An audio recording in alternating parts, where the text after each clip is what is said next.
guys, my name is Alana and welcome back to my YouTube channel. If you're new here, like I said, my name is Alana and I am a mental health YouTuber. I am going to quickly do a little update in this intro. If you have been following this channel for a long time, or if you're new here, I will be explaining a little change that I'm making to this channel.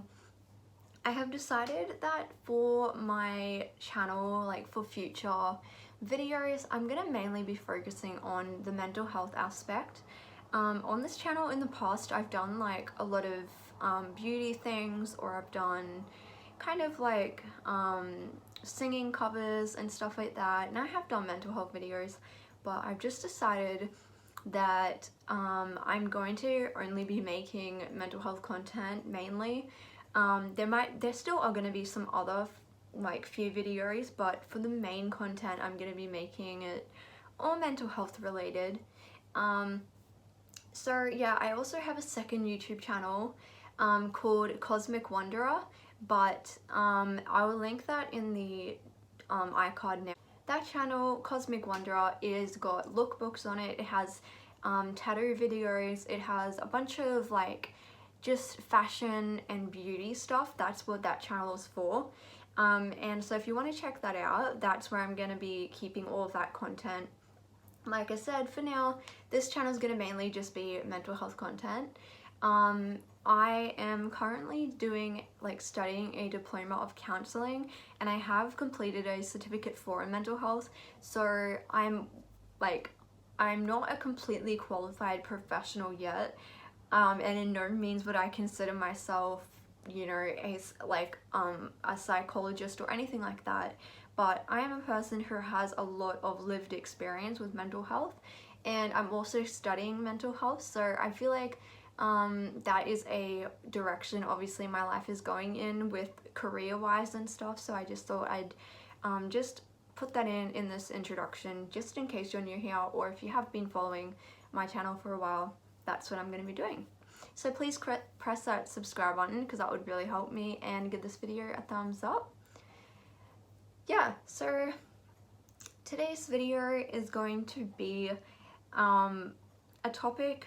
It's going to be about self-harm, and I actually realized that even though I've made quite a few videos addressing things about self-harm, I've never made a video just talking about why people do it. I realized I've never done that, and I think it's because I kind of thought that a lot of people who are following my channel, or people who had watched my other videos, I kind of thought, well, what's the point of making that video, because like they probably are struggling with it, so they probably already know.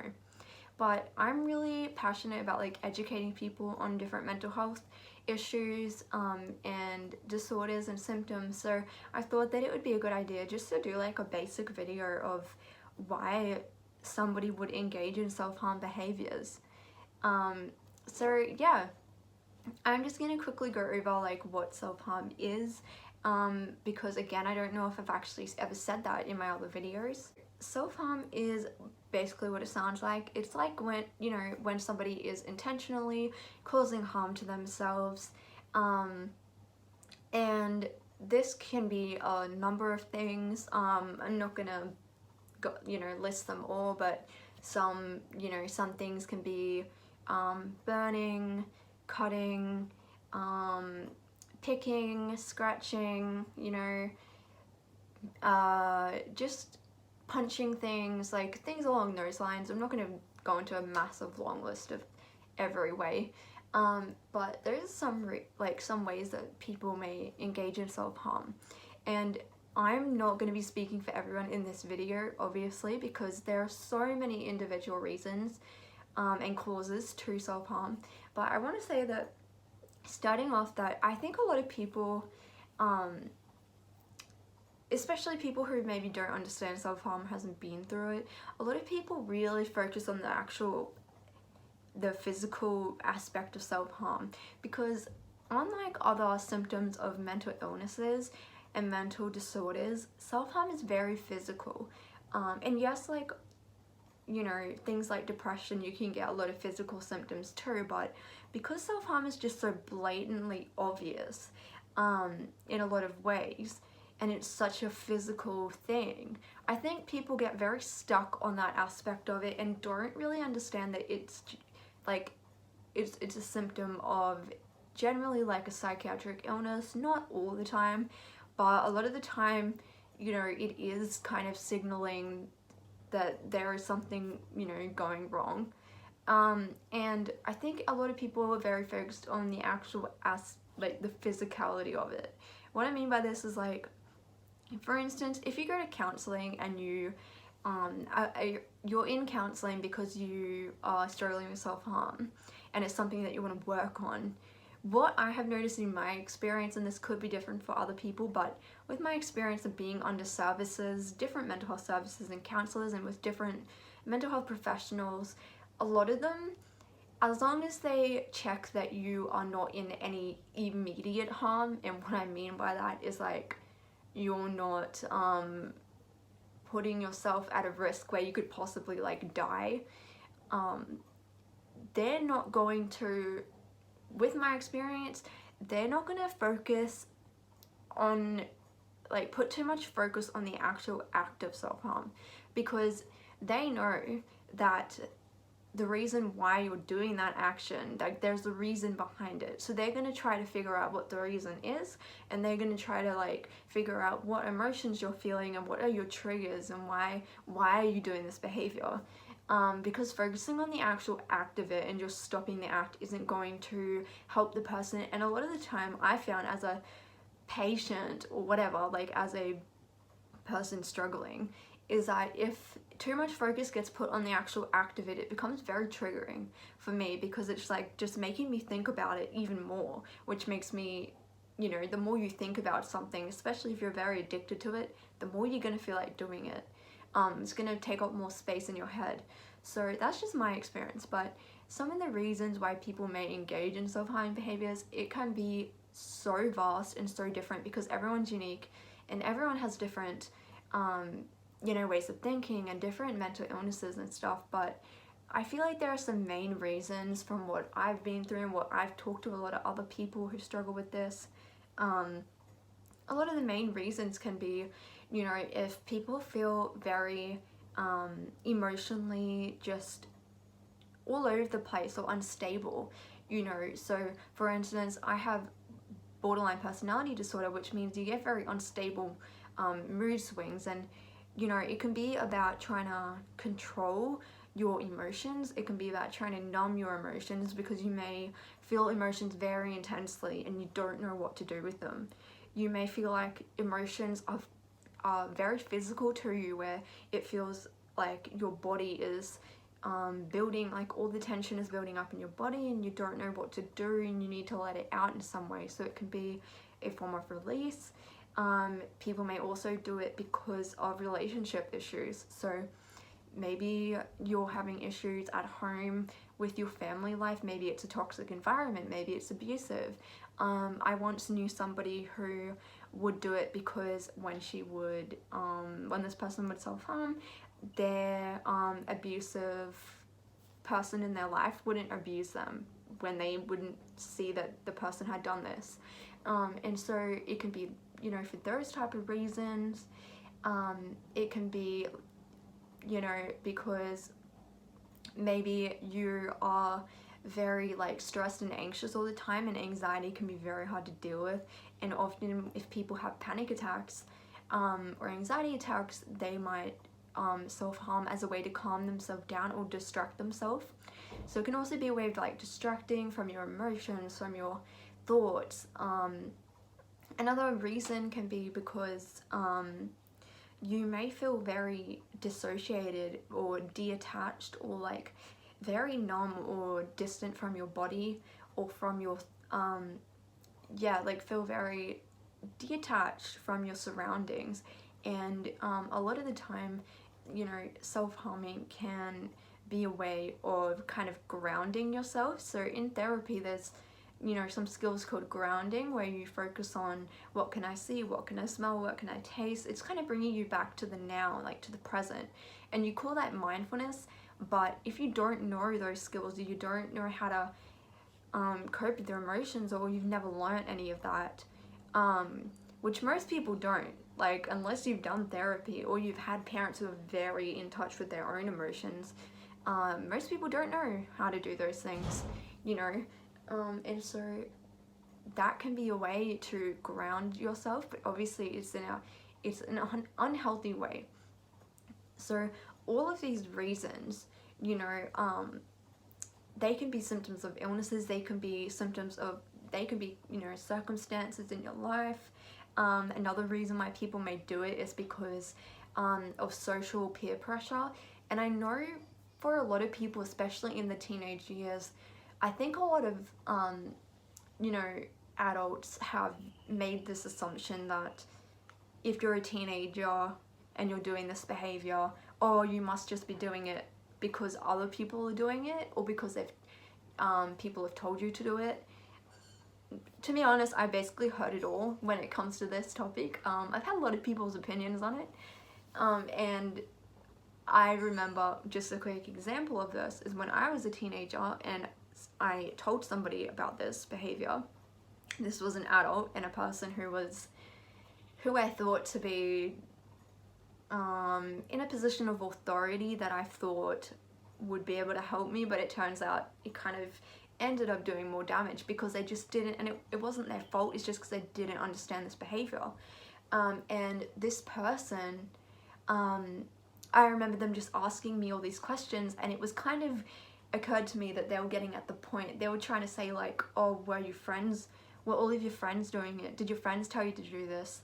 How many other people do you know are doing this? And it was just very based around that. And when they found out that I said, yeah, like some of my other friends are doing this behavior, but I didn't know that when I was doing this. I didn't know that other people, I kept it a secret, and I didn't know other people were doing it. Being a teenager is very difficult, and so I think a lot of people may have just been, you know, trying this behavior, and this isn't to say that everyone kept doing it, but I think a lot of people just tried it because they were curious, or they tried it because, you know, they saw that other people were doing it, and they thought that it might help them.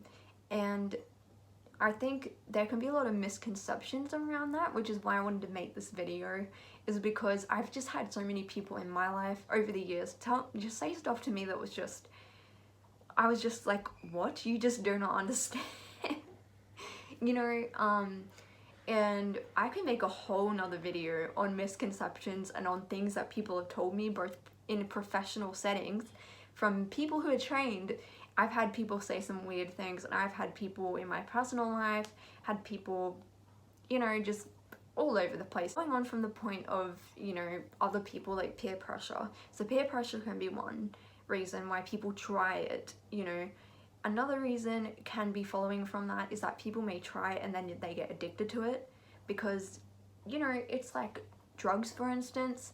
If you try drugs, not everyone who tries drugs is going to become a drug addict, is going to become addicted to doing it. But if someone has a predisposition to a mental illness, or they have a personality type that is a very just gets addicted to things easily, maybe they have a history like in their family of drug addiction, whether they know about it or whether they don't, maybe they have a history of mental illness, maybe they suddenly go through an event that's traumatic or something that's really difficult, they then might become addicted. You know, but that doesn't mean that everyone who tries drugs is going to become addicted, but that's what it can be like with self-harming behaviors too. Some people can try it and never do it again, never struggle with it, whereas other people, it's like you do it and it's like that first time you're completely addicted. Another reason people can do it is because it releases physical endorphins. So, you know, your body is designed that if you're hurt, your body's designed to kind of almost send your body into a shock state, because your body's trying to protect you from pain, and your body is, it goes against our body's makeup to intentionally bring harm to ourselves. We get very addicted to the physical aspect of it, and you know, like the endorphins that are released can make you feel like you're euphoric, and so you can become very reliant on that. A lot of people, and this can be very confusing and hard to understand if you haven't been through it, but a lot of people get very addicted to the visual aspect of it. And I know a lot of people who haven't experienced this may think like that is disgusting, or that's gross, or like why would you do that? You know, like, why would you become like visually like kind of, I don't know what the right word is, like visually addicted to that or whatever. Like, why would you like to visually see that? And it can be kind of disturbing for people, but I think you have to understand that this is such a psychological issue. It's not logical. You know, obviously doing this behavior, to a lot of people, they'd be like, but that's just not logical. Like, why would that make you feel better? Why would that fix your situation? But I just listed all of those reasons as to why people would do it and why that they might be, you know, engaging in that behavior. And I wanted to think the last reason that, you know, I feel like is quite common is, another reason can be that people are really struggling with their, you know, like body image or the way that they see themselves. And this can be like personality wise, it can be body image, it can just be like how you see yourself in general. You know, a lot of people, if they've been through like abuse, or if you've been bullied, or if you had a lot of this stuff, you've had a lot of people say stuff to you that isn't true, but to you, you're gonna start believing it. Engaging in these behaviors can be a way of kind of punishing yourself, and or you may have done something that, whether or not it's actually considered bad or not, you may, you know, think that what I've done is made me a horrible person. You may think you are a horrible person, you know, things like that. And so you may engage in that behavior because you want to punish yourself. You may got a really bad mark on stuff, and then you feel really, you know, like upset with yourself, and so you engage in that behavior. And, you know, so there's just so many reasons. Like, I could go on, but those are some really common reasons as to why people may do it. And this is definitely not an extensive list, like I'm saying, because there are so many reasons, and I'm sorry if I didn't, you know, maybe say the reason of why you are struggling with it, if you do struggle with this. But I just wanted to put this out there so that people who either haven't struggled with it, you know, or maybe parents or people who are in positions, you know, chaplains or people in schools as well, who don't understand, who just can't wrap their heads around this behavior. I wanted to make this like extensive list because I want to point out the fact that this is not a one size fits all. It's very diverse across different people. Everyone will have their own reason as to why they're doing it. It can be one reason, you can have a million reasons. And these reasons of why people engage in this behavior can change over time. I know for me that when I was younger, the reason as to why I started doing this behavior and I started engaging in that was very different to, say, the, you know, as I got older and say like the past year. It's not as simple as, well, this person is doing this because of one reason, so if we just fix that one reason or that one cause of why they're doing it, then they're gonna just, it's gonna go, the problem's gonna go away and they'll stop doing it. And I think a lot of people think that, and a lot of parents do as well. A lot of parents just think, and it's just because they're not educated or they don't understand, and they're scared and they don't, you know, understand the behavior, and they think, oh, well, if we just fix this problem, you know, this will all go away and they'll stop doing it. Or, you know, it's just a phase, or it's just a fad. Oh, I just need to get them away from these friends because these friends are influencing them. You know, that person's going to keep doing it whether they're with those people or not. A lot of people can be quite naive, and they just think that, oh, well, if this person just realizes, if, you know, if I just told them that they're amazing and that you know, they don't need to do that, then they'll stop doing it. And it is so, you know, I wish it was like that. But if you talk to anyone who struggled with this, especially as an addiction or as over a long period of time, you know, that isn't just, unfortunately, not how it is. This is a like psychological, psychiatric problem. It's very pervasive. It's very complex. It has so many layers to it. It can take years and years for somebody to even figure out why they're doing this, or, you know, to even begin to understand what is going on for themselves. If someone doesn't have access to that, like, it can be really hard. So if you know somebody who is struggling with this behavior, if you yourself are struggling with it, understand that there can be a lot of very different reasons, you know, and sometimes the reasons themselves as to why the person is doing it aren't fixable. They're not, you know, there's no real clear solution. And I think the whole point of treatment of this type of thing is to focus on just finding ways to cope with it and to better live with whatever the cause may be, because sometimes you can't fix it. If you're diagnosed with a psychiatric illness, you have that illness, you know. And there are things you can do to improve your life, but unfortunately, like, that isn't going to go away. Try to be understanding. If you know someone who's struggling, if you're struggling yourself, it's okay if you don't understand why you're doing it. It's totally okay to not know and to say that you don't know, and you don't need to have all the answers to it. But I wanted to make this video because I think I just sometimes forget, as a person who's struggled with this and who's so involved in mental health and mental health community, I forget that a lot of just general people just don't understand.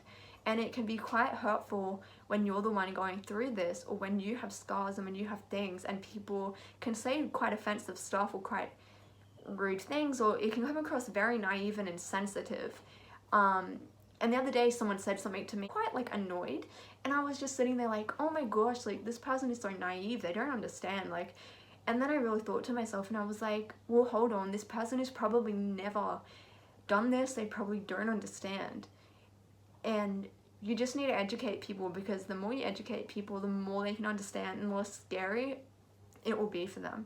So I really hope this video helped you. I'm sorry that it was a little bit long, but I wanted to make sure that I went through like a lot of points just to help, you know, people feel less alone and to also validate your struggle. If you like to see more mental health content, you're interested, please subscribe, give this video a thumbs up, comment down below if you have anything to add to this video, because that would be really helpful. And yeah, I really hope that you guys enjoyed the video. So thank you so much guys for supporting my channel and for watching, and I'll see you in my next video.